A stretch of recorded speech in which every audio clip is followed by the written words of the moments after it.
Most kids grow up, they get a job, and they immediately start living paycheck to paycheck. But what if we could reverse that before they even get that first job?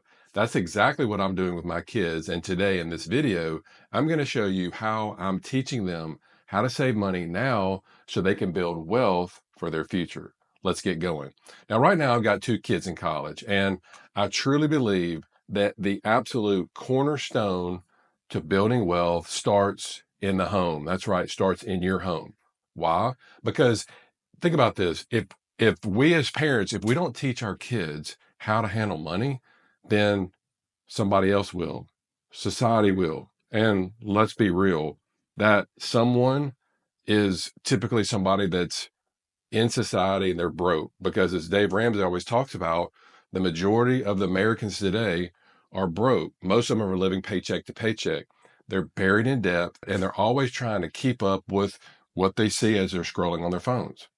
Our kids deserve better than that. They need real habits, not hype. So I'm not just giving them money. Okay. I want to not only provide them with funds to live on and help during college and that sort of thing, but I'm also, more importantly, along with that, I'm giving them the mindset and the skills that are going to help them build long-term freedom. So here's the system that I use. Now, while our kids are in college, they work when they can. But they know that their priority is their studies, their grades, okay? But whenever they can, they work part-time. So we're also sending them money, and this money is coming from their 529 accounts that we set up when they were first born.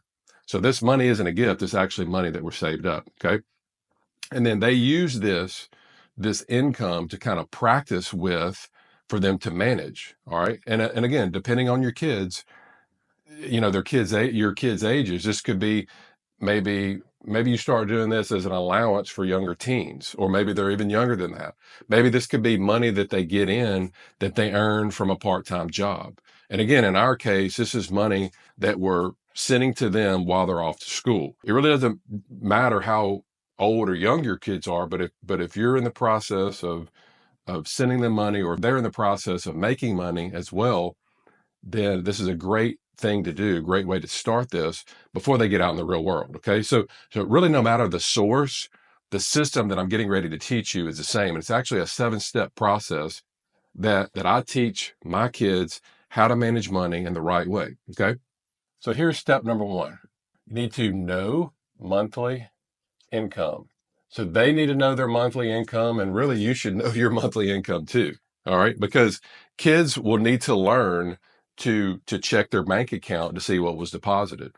Now, I don't know how you feel about this, but my opinion is that the younger you can get them their own account, their own checking account, get them access to the bank app, then they'll take more responsibility.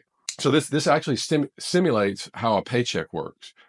Okay, they need to learn now, and it's going to be a lot less stress later. So if the typical person, if they're an employee, they get paid twice a month, right?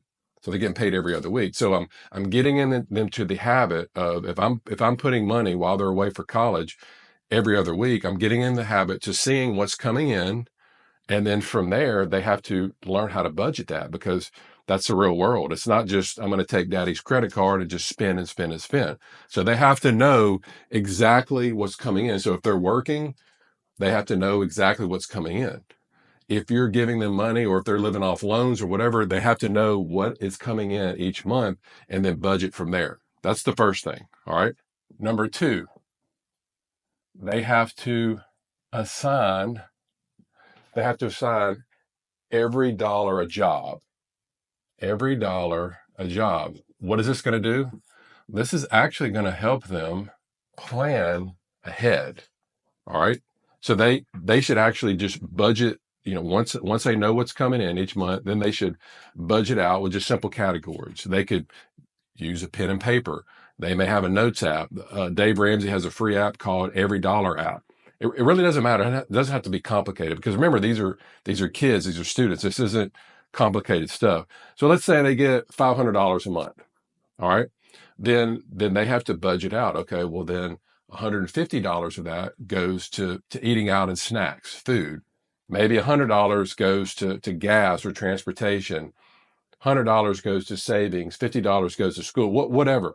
My point being is the goal is to make sure every dollar has a purpose. That's where people, it doesn't matter how old you are, whether you're 15 or whether you're 85. If every dollar that comes in doesn't have a purpose before you spend it, that's when you go broke. Teaching them this is teaching them to be proactive. They're deciding before the month starts, oh, where is my money going to go, instead of the other way around. So this is the act of actually building the budget. Like, all right, I'm going to spend this month, let's say this is May the 1st. I'm going to spend this month $100 on food. I'm going to spend this month $50 on gas. I'm going to save $100, so on and so forth.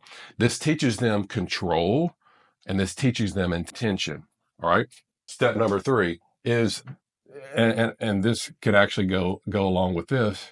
They can use the bank app, which I do recommend that they have something at minimum on a weekly basis. I'd really recommend on a daily basis, but they should actually check their balance before they do the spending. That's why I think it's important. So at the beginning, the way that our bank was set up was my wife and I and our 2 kids, and kind of everybody was able to see what all the accounts or whatever, but I got them to separate that out. So now each kid is able to only see and access their checking account and savings account. And that's it. And when they get in the habit of doing this, checking it weekly, daily, whatever, this is helping them build awareness. Or it's not randomly spending. They're building awareness, and it prevents overspending. All right.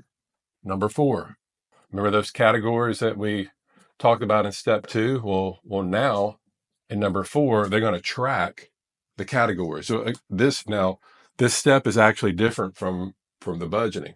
So before, they plan where their money should go. All right, that was step 2.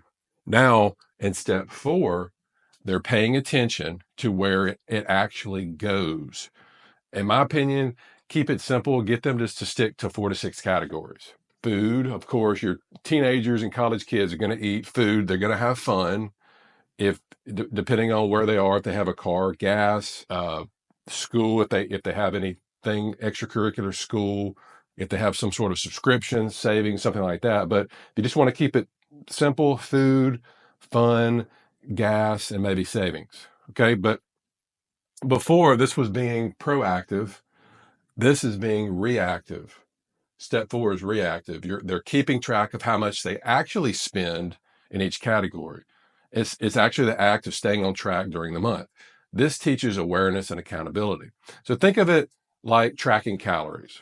Let's say that you're aiming for, I'm going to eat 2,000 calories a day, and you're ready for dinner, and you look on your app and you're like, man, I've already had 1,600 calories and I haven't eaten dinner yet. Well, then you have to have a light dinner. You can only have 400 calories or less.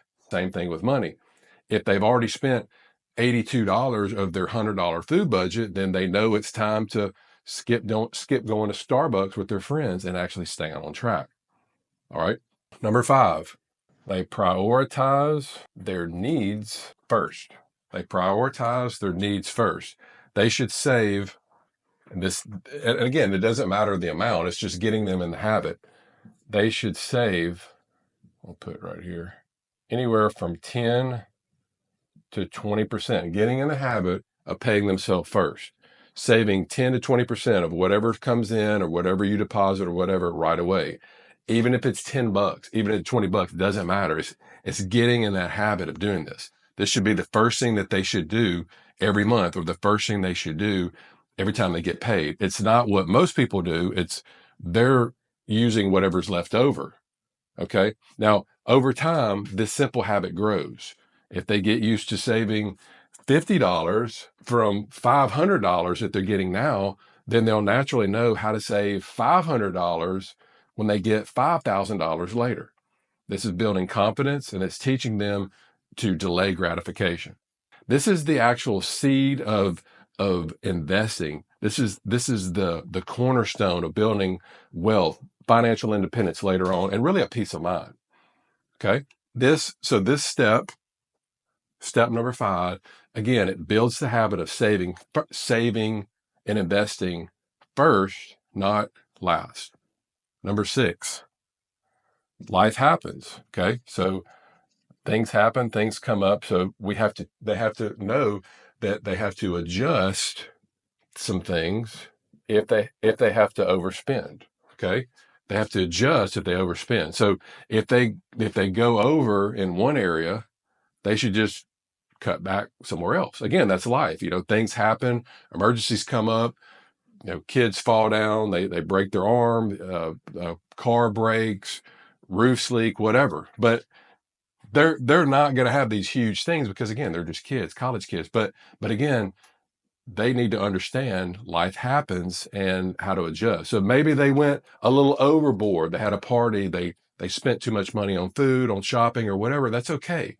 Again, the key is learning to shift, not just completely shut down. They're going to realize that money is not about perfection. It's about making smart decisions when things actually change. This gives them the power to actually stay in control instead of just giving up, just blowing it and go, oh man, I screwed up. I'm done. All right.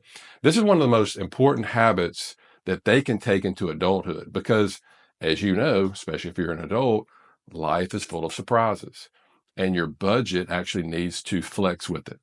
And last but not least, number 7 is nothing more than a monthly review. Encourage them to ask after they review, okay, when they're looking at it, well, what worked? What didn't work? What am I going to change next month? Do I need to change anything next month? This is going to start to build consistency. This is going to start to give them confidence. All right. So this entire system, again, it's been tweaked to what Dave Ramsey has taught us, what I've learned from having kids from by the time they were born to now that they're in college. And all of this is going to help simulate real world experience before their real paychecks ever show up. All right. Now, my kids aren't afraid to look in their bank account. Most people are just scared to look at bills and look at what's in their account. If you teach your kids this, they're not going to be like that. They're not going to be afraid. Your kids are going to know how to plan. They're going to know how to adjust to things, and they're going to know how to delay gratification. Society is not going to teach them that. Society is going to teach them, I want something, I want it now. I don't care what it costs. I'm just going to whip out the credit card. Your kids are going to learn how money works in the real world. Why? Because they're actually going to be doing it. And that is the win. You're not raising spenders, just spenders, which the majority of the people, the parents out there, they're just raising spenders. I'm sure if you're watching this video, you don't want to do that. And we're not doing that as well. You and I and everybody watching this video, we're actually raising future investors at home. Teaching your kids how to save money is one of the absolute most important gifts that you can give them. Not just, what did Jesus teach in the Bible? It's not just about giving people fish. It's about teaching them to fish. That's the most important thing. It's not about being super strict with money. It's about being intentional. Because if they learn this now, they're going to have this to carry on with them their entire life and then pass along something to their kids. Again, start simple, start today, and give your kids a financial head start that most parents aren't going to do and most kids aren't going to get. Hope this helps.